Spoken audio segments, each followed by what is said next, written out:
नमस्कार। कक्षा 10वीं वाले समस्त प्रिय छात्रों, आप सभी अपना हिंदी विषय का प्री बोर्ड परीक्षा के लिए क्वेश्चन पेपर देख लीजिएगा। इस क्वेश्चन पेपर का समय 3 घंटे और पूर्णांक 75 अंक होने वाला है। आप सभी को इस क्वेश्चन पेपर का संपूर्ण उत्तर इसी वीडियो में मिलने वाला है। तो समस्त कक्षा 10वीं वाले प्रिय छात्रों, आप सभी इस क्वेश्चन पेपर को सिर्फ आईएमपी समझकर या मॉडल पेपर समझकर पढ़ लेवे, क्योंकि आपकी परीक्षा के पेपर में भी बिल्कुल इसी प्रकार के प्रश्न आ सकते हैं। तो इस क्वेश्चन पेपर का आपका पहला प्रश्न दिया, जिसमें सही विकल्प चयन कर आपको लिखना होगा, जो आपकी परीक्षा में 6 नंबर के पूछे जाने वाले हैं। जैसे कि आपका पहला दिया है, भक्ति काल की समय सीमा है। तो पहले में आप सभी को सही उत्तर लिखना होगा, बावला संवत 1375 से संवत 1700 तक। दूसरा आपका दिया है, लह तुक यति गति, मात्रा एवं चरण से युक्त रचना को कहते हैं। तो दूसरे में आप सभी को सही उत्तर लिखना होगा, बावला छंद, छंद कहते हैं। ठीक है। तीसरा आपका दिया है, लखनवी अंदाज, पाठ की विधा है। तो तीसरे में आप सभी को सही उत्तर लिखना होगा, सवाला। ठीक है। चौथा आपका दिया है, शिव धनुष तोड़ने पर क्रोधित हो उठे। तो चौथे में आप सभी को सही उत्तर लिखना होगा, सवाला परशुराम जी। परशुराम आपको चौथे का सही उत्तर लिखना है। पांचवा आपका दिया है, जिस समास में प्रथम पद विशेषण एवं द्वितीय पद विशेष होता है उससे कहते हैं। तो पांचवे में आप सभी को सही उत्तर लिखना होगा, सवाला कर्म धाराए समास कहते हैं। ठीक है। और छठा आपका दिया है, हिरोशिमा कविता ली गई है। तो भाई साहब, हिरोशिमा कविता कहां से ली गई है? तो छठे में आप सभी को सही उत्तर लिखना होगा, अवला अरियो करुणा प्रभामय काव्य संग्रह से ली गई है। ठीक है, पढ़ लीजिएगा। अब आप सभी प्रिय छात्रों यहां से दूसरा प्रश्न देख लीजिएगा, जिसमें रिक्त स्थानों की पूर्ति कर आपको लिखना होगा, जो आपकी परीक्षा में 6 नंबर के पूछे जाने वाले हैं। इनके उत्तर देखने से पहले आप सभी जल्दी से इस वीडियो को आपके सभी दोस्तों के साथ शेयर कर दीजिएगा और इस वीडियो को आपको लाइक कर देना है। ठीक है। जैसे कि आपका पहला दिया है, गोपियों के लिए श्री कृष्ण हारिल की तरह है। पहले में आप सभी को सही उत्तर लिखना होगा, लकड़ी। लकड़ी आपको पहले का सही उत्तर लिखना है। ठीक है। दूसरा आपका दिया है, अभिनय तत्व की प्रधानता किस काव्य में होती है? तो भाई सब, अभिनय तत्व की प्रधानता किस काव्य में होती है? तो दूसरे में आप सभी को सही उत्तर लिखना होगा, दृश्य काव्य। तीसरा आपका दिया है, चौपाई के प्रत्येक चरण में कितनी मात्राएं होती हैं? तो तीसरे में आप सभी को सही उत्तर लिखना होगा, 16 मात्राएं होती हैं। चौथा आपका दिया है, बाल गोविंद भगत के गीतों में का भाव व्यक्त हुआ है। तो चौथे में आप सभी को सही उत्तर लिखना होगा, प्रभु मिलन। पांचवा आपका दिया है, दो निकटतम स्वरों के मेल से जो परिवर्तन होता है उसे कौन सी संधि कहते हैं? तो पांचवे में आप सभी को सही उत्तर लिखना होगा, स्वर संधि कहते हैं। ठीक है। छठा आपका दिया है, साना साना हाथ जोड़ी पाठ गद्य की विधा में लिखा गया है। तो छठे में आप सभी को सही उत्तर लिखना होगा, यात्रा वृतांत। ठीक है, पढ़ लीजिएगा। अब आप सभी प्रिय छात्रों यहां से तीसरा प्रश्न देख लीजिएगा, जिसमें निम्नलिखित प्रश्नों के लिए सत्य या असत्य आपको लिखना होगा, जो आपकी परीक्षा में 6 नंबर के पूछे जाने वाले हैं। जैसे कि आपका पहला दिया है, जहां अलौकिक आश्चर्य का भाव उत्पन्न हो वही विभत्स रस होता है। तो पहला आपको लगाना होगा, बिल्कुल सत्य। दूसरा आपका दिया है, निराला पूंजीवाद के समर्थक तथा पोषक थे। तो दूसरा आपको लगाना होगा, असत्य, बिल्कुल नहीं थे। तीसरा आपका दिया है, उपन्यास में कई कथों का समावेश होता है। तो तीसरा आपको लगाना होगा, बिल्कुल सत्य, बिल्कुल होता है। ठीक है। एंड यहाँ पर चौथा आपका दिया है, सभ्यता संस्कृति की पाठशाला है। तो चौथा आपको लगाना होगा, असत्य, बिल्कुल नहीं है। पांचवा आपका दिया है कर्मवाच्य में क्रिया सदैव अकर्मक रहती है, तो पांचवा आपको लगाना होगा असत्य। छठा आपका दिया है हिरोशिमा की घटना विज्ञान का सदुपयोग है, तो विज्ञान का सदुपयोग बिल्कुल नहीं है, दुरुपयोग है, तो छठा आपको लगाना होगा असत्य। ठीक है, यहां से पढ़ लीजिएगा। अब आप सभी प्रिय छात्रों चौथा प्रश्न देख लीजिएगा जो आपकी परीक्षा में 6 नंबर का आने वाला है। इसमें आप सभी को सही जोड़ी का मिलान करके लिखना होगा, तो सही जोड़ी का मिलान कर लीजिएगा। उत्साह, उत्साह में आपको लिखना होगा निराला जी। ठीक है, दूसरे वाला का आपको मिलान करना है सूर्यकांत त्रिपाठी निराला जी। दूसरा आपका दिया है अप्रस्तुत कथन से प्रस्तुत का बोध, तो दूसरे का मिलान आपको करना होगा छठे से अनुक्ति अलंकार। तीसरा आपका दिया है एक कहानी यहां भी, तो इसका मिलान आपको करना होगा तीसरे से मनु भंडारी जी।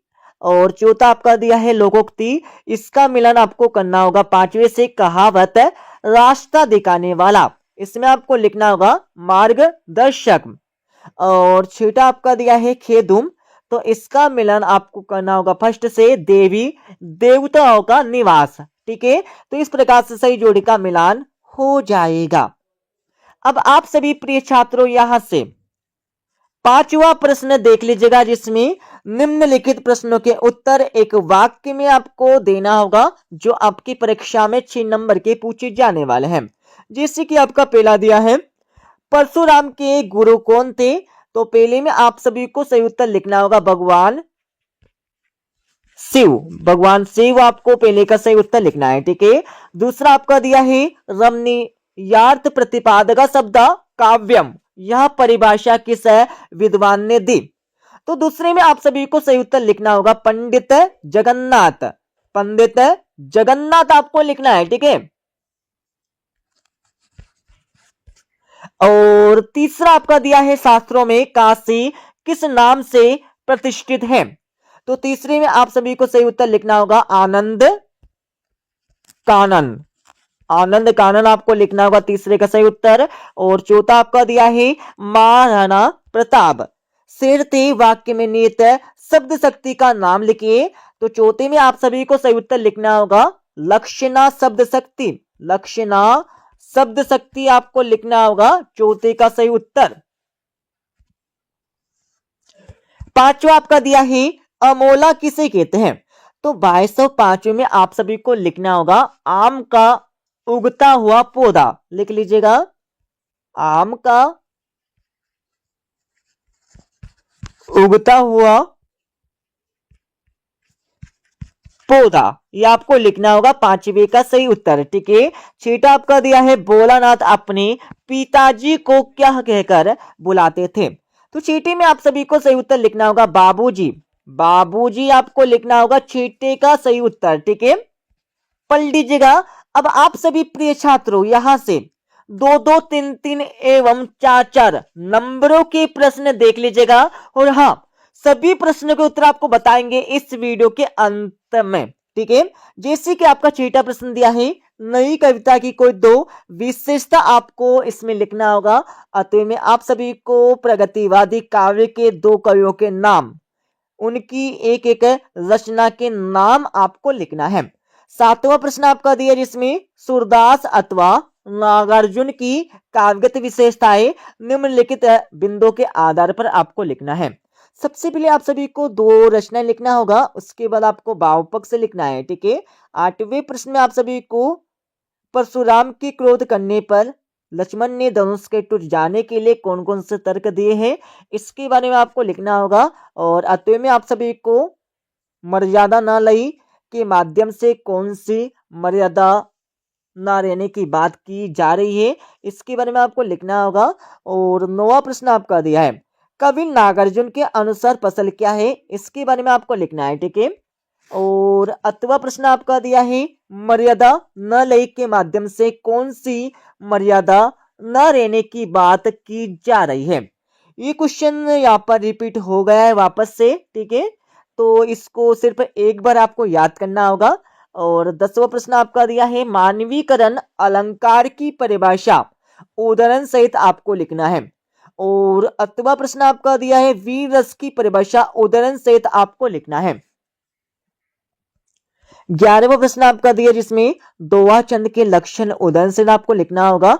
और 8वां प्रश्न आपका दिया है काव्य की परिभाषा एवं भेद आपको उदाहरण सहित लिखना है। 12वां प्रश्न आपका दिया जिसमें कहानी और उपन्यास में दो अंतर आपको लिखना होगा।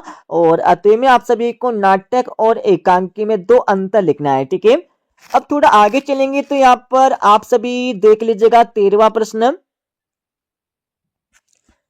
13वें प्रश्न में आप सभी को मनु भंडारी अथवा यशपाल जी की साहित्यिक विशेषताएं निम्नलिखित बिंदुओं के आधार पर आपको लिखना है। दो रचनाएं भाषा शैली। 14वें प्रश्न में आप सभी को सेनाई की दुनिया में डुमराव को क्यों याद किया जाता है इसके बारे में आपको लिखना है। और 8वां प्रश्न आप सभी यहां से पढ़ लीजिएगा। देखो प्रिय छात्रों, आप सभी को अथवा सहित इन प्रश्नों के उत्तर को याद करना है। ठीक है, और 15वां प्रश्न आपका दिया है हालदार साहब कौन सी बात पर भावुक होते इसके बारे में आपको लिखना होगा। और 8वां प्रश्न आपका दिया है भगत की पुत्रवधु उन्हें अकेला क्यों नहीं छोड़ना चाहती थी इसके बारे में आपको लिखना है। और 16वें प्रश्न में आप सभी को क्या करना होगा, मुहावरे का अर्थ आपको लिखना है। उसके बाद आपको वाक्यों में प्रयोग करना है। जैसे कि आपका पहला दिया है आग बबूला होना, तो इसमें आपको लिखना होगा क्रोधित होना। और सेकंड आपका दिया है फूले ना समाना, मतलब अत्यधिक प्रसन्न होना, या आपको इनके अर्थ लिखना होगा। और आप सभी अपने मन से वाक्यों में प्रयोग कर सकते हो। और 8वें वाले प्रश्न में आप सभी को क्या करना होगा, दिए गए वाक्यों को पहचान कर उनके सामने वाक्य का प्रकार आपको लिखना होगा। जैसे कि आपका पहला दिया है मोनिका भोजन बनाओ, तो इसमें आपको लिखना होगा आज्ञावाचक, आज्ञावाचक वाक्य। ठीक है, और दूसरा आपका दिया है शायद आज धूप निकलेगी, तो इसमें आपको लिखना होगा संभावना वाचक वाक्य। ठीक है, और 17वां प्रश्न आपका दिया है पढ़ लीजिएगा यहाँ से। 17वीं की बात प्रिय छात्रों, आप सभी को यहाँ पर 18वां प्रश्न दिया है जिसमें क्या करना होगा, निम्नलिखित काव्यांश का संदर्भ प्रसंग सहित भावार्थ आपको लिखना है। सबसे पहले तो आपको परीक्षा में संदर्भ लिखना है। क्या लिखना है, संदर्भ। उसके बाद आपको प्रसंग लिखना होगा, प्रसंग के बाद आपको भावार्थ लिखना है। देखो ऐसा है, आपको अथवा सहित सभी प्रश्नों के उत्तर मिलने वाले हैं इस वीडियो के लास्ट में। ठीक है, और 19वें प्रश्न में आप सभी को क्या करना होगा, तो 19वें प्रश्न में तो आप सभी को यहाँ पर एक गद्यांश दिया, इस गद्यांश को आपको पूरा ऊपर से लेकर नीचे तक आपको पढ़ना है। ठीक है, पढ़ने के बाद संदर्भ प्रसंग सहित वाक्य आपको करके लिखना है। और अतः में आप सभी को क्या करना है, सेम वही करना होगा, गद्यांश को पढ़ना होगा, पढ़ने के बाद समझना होगा, समझने के बाद आपको इसमें संदर्भ प्रसंग और वाक्य करके आपको लिखना है। ठीक है, और 20वें प्रश्न में आप सभी को क्या करना होगा, प्लास्टिक के उपयोग के निषेध हेतु आकर्षक एवं एक विज्ञापन आपको बना के लिखना होगा। और 8वें में आप सभी को नानी के घर से लौटने के पश्चात अपनी माता के साथ संवाद आपको लिखना होगा। और 21वें प्रश्न में आपको क्या करना है, यहाँ पर देख लीजिएगा प्रिय छात्रों। 21वें प्रश्न में आपको यहाँ पर अपठित काव्यांश अथवा गद्यांश दिया गया है जिसको आपको पढ़ना होगा। पढ़ने के बाद इस काव्यांश को पढ़ने के बाद ऊपर से लेकर नीचे तक इसके नीचे आपको लिखे हैं 3 प्रश्न। पहले में आपको काव्यांश में पद से क्या आशय, इसके बारे में आपको लिखना होगा। दूसरे में आपको जीवन को कवि ने कैसा माना है, इसके बारे में आपको लिखना है। और तीसरे में आपको काव्यांश का सारांश आपको लिखना है। ठीक है, वैसे इन सभी को उत्तर आपको बताएंगे इस वीडियो के लास्ट में। ठीक है, और अंत में आप सभी को यहाँ पर एक गद्यांश दिया, क्या गद्यांश आपको दिया है। सबसे पहले तो आप सभी को इस गद्यांश को पूरा ऊपर से लेकर नीचे तक पढ़ना होगा। ठीक है, इसको पढ़ने के बाद इसके नीचे आपको 4 प्रश्न दिए। पहले प्रश्न में आप सभी को संतुलित आहार में किसका समावेश होता है, इसके बारे में आपको लिखना होगा। देखो प्रिय छात्रों, इसमें आपको लिखना है यहां से लेकर यहां तक। ठीक है, वैसे तो आपको इनके उत्तर तो आसानी से मिल जाएंगे इस गद्यांश में से। ठीक है, इस गद्यांश में से आपको इन प्रश्नों के उत्तर यहां से मिल जाएंगे, बट इसके उत्तर थोड़े यहाँ पर मिलने में थोड़ी परेशानी आपको आएगी, तो सभी के उत्तर आपको बता देंगे इस वीडियो के लास्ट में। ओके, और थोड़ा आगे चलेंगे तो यहाँ पर 22वें प्रश्न में आप सभी को स्थानांतरण प्रमाण पत्र प्राप्त करने के लिए अपने विद्यालय के प्राचार्य जी को आवेदन पत्र आपको लिखना होगा, और अतः में आप सभी को अपनी बोर्ड परीक्षा की तैयारी से अवगत कराते हुए पिताजी को पत्र आपको लिखना है। और 23वें प्रश्न में आप सभी को किसी एक विषय पर रूपरेखा सहित एक निबंध आपको लिखना है।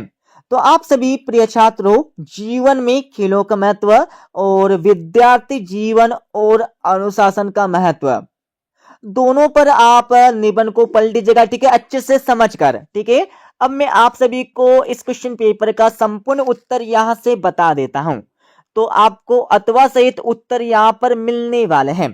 तो ये आपका 6ठे प्रश्न का पहले का उत्तर यहां पर दिया है, और अथवे का उत्तर भी आपको यहां से मिल जाएगा पूरा का पूरा। ठीक है, और थोड़ा आगे चलेंगे तो आप सभी को यहाँ पर 7वें प्रश्न का उत्तर यहां से मिल जाएगा, जिसमें सूरदास जी की 2 रचनाएं भाव पक्ष आपको लिखना है। ठीक है, और अतवे का उत्तर भी आपको यहां से मिल जाएगा, जिसमें नागार्जुन जी की 2 रचनाएं और भाव पक्ष आपको लिखना है। और आप सभी को 8वें प्रश्न का उत्तर यहां से मिल जाएगा। ठीक है, पूरा देख लीजिएगा ऊपर से लेकर नीचे तक। इसको देखने के बाद आपको इसका अतवे का उत्तर भी यहां से मिल जाएगा। और 9वें प्रश्न का उत्तर भी आपको यहां से मिल जाएगा पूरा का पूरा अथवा सहित। ठीक है, देखो प्रिय छात्रों, आप सभी को इस क्वेश्चन पेपर के प्रश्नों को समझकर याद करना है, पढ़ना है। और 10वां प्रश्न आपका दिया है, ठीक है, पूरा ऊपर से लेकर नीचे तक अथवा सहित। 10वीं के बाद आप सभी यहां से 11वें प्रश्न का उत्तर देख लीजिएगा अथवा सहित। ओके, थोड़ा आगे चलेंगे तो आप सभी को 12वें प्रश्न का पहले का उत्तर यहां से मिल जाएगा, जिसमें कहानी और उपन्यास में अंतर आपको लिखना है। और अतवे में आप सभी को नाटक एवं एकांकी में अंतर लिखना है 2। और 13वें प्रश्न का उत्तर आपको यहां से मिल जाएगा। ठीक है, जिसमें मन्नू भंडारी जी की 2 रचनाएं भाषा शैली आपको लिखना है इसी प्रकार से। और आप सभी को यहाँ पर 13वें प्रश्न का अतवे का उत्तर यहां से मिल जाएगा, जिसमें यशपाल जी की 2 रचनाएं भाषा शैली आपको लिखना होगा इसी प्रकार से। और आप सभी को 14वें प्रश्न का उत्तर यहां से मिल जाएगा अथवा सहित। ठीक है, 14वें की बात थोड़ा आगे चलेंगे तो आप सभी को 15वें प्रश्न का उत्तर यहां से मिल जाएगा अथवा सहित। थोड़ा आगे चलेंगे तो आप सभी को 16वें प्रश्न का उत्तर यहां से मिल जाएगा। ठीक है, थोड़ा आगे चलेंगे तो आप सभी को 17वें प्रश्न का उत्तर यहां से मिल जाएगा, पढ़ लीजिएगा। 17वें की बाद आप सभी को 18वें प्रश्न का उत्तर यहां से मिल जाएगा, जिसमें संदर्भ प्रसंग सहित भावार्थ आपको लिखना होगा। और आप सभी को इसके अतवे का उत्तर भी यहां से मिल जाएगा। ठीक है,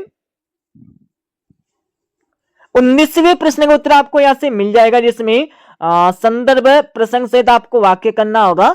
और यहां पर आपको 20वें प्रश्न का उत्तर यहां पर दिया, जिसमें विज्ञापन बनाकर आपको लिखना होगा प्लास्टिक के ऊपर। ठीक है, इस प्रकार से। और आप सभी को यहां पर 20वें प्रश्न का अतवे का उत्तर यहां से मिल जाएगा, जिसमें एक संवाद आपको लिखना होगा इसी प्रकार से, बिल्कुल। ठीक है, ऊपर से लेकर नीचे तक आप सभी यहां पर संवाद को पढ़ लीजिएगा एक बार। इस संवाद को तो आप अपने मन से भी लिख सकते हो, नो प्रॉब्लम। और 21वें प्रश्न का उत्तर आप सभी यहां पर देख लीजिएगा। ठीक है, यहां पर काव्यांश के उत्तर आपको दिए, पहला, दूसरा, तीसरा। और आप सभी को अतवी वाले प्रश्न का उत्तर यहां से मिल जाएगा। ठीक है, तो पहले का उत्तर आपको दिया है, दूसरे का उत्तर आपको दिया है, तीसरा और चौथे का उत्तर आपको दिया है। थोड़ा आगे चलेंगे तो आप सभी को यहां पर 22वें प्रश्न का उत्तर मिल जाएगा, जिसमें स्थानांतरण प्रमाण पत्र प्राप्त करने हैं तो अपने प्राचार्य जी को एक आवेदन पत्र लिखना होगा इसी प्रकार से। ठीक है, देखो प्रिय छात्रों, आपको यहाँ पर अपने विद्यालय का नाम, पता, दिनांक, ये सब आपको यहाँ पर लिखना होगा। ठीक है, इसको लिखने के बाद आपको नीचे अपना नाम यहाँ पर लिखना होगा, कक्षा आपको लिखना है। ठीक है, इसको लिखने के बाद यहाँ पर डेट आपको लिखना होगा। ठीक है, 16 जनवरी आपको यहाँ पर लिखना होगा। ठीक है, और इसके अतवे का उत्तर भी आपको यहाँ से मिल जाएगा।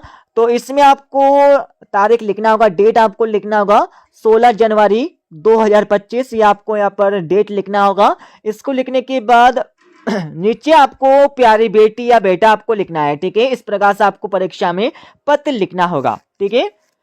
और 23वें प्रश्न का उत्तर आपको स्वयं अपनी किताब से देखकर पढ़ लेना है। तो इस प्रकार से हमने आप सभी को इस क्वेश्चन पेपर को बता दिया है। तो आप सभी इस क्वेश्चन पेपर को आईएमपी या मॉडल पेपर समझकर पढ़ लेवे, जैसे कि हमने आपको वीडियो के फर्स्ट में बता दिया है, ठीक है। मिलते अगले वीडियो में।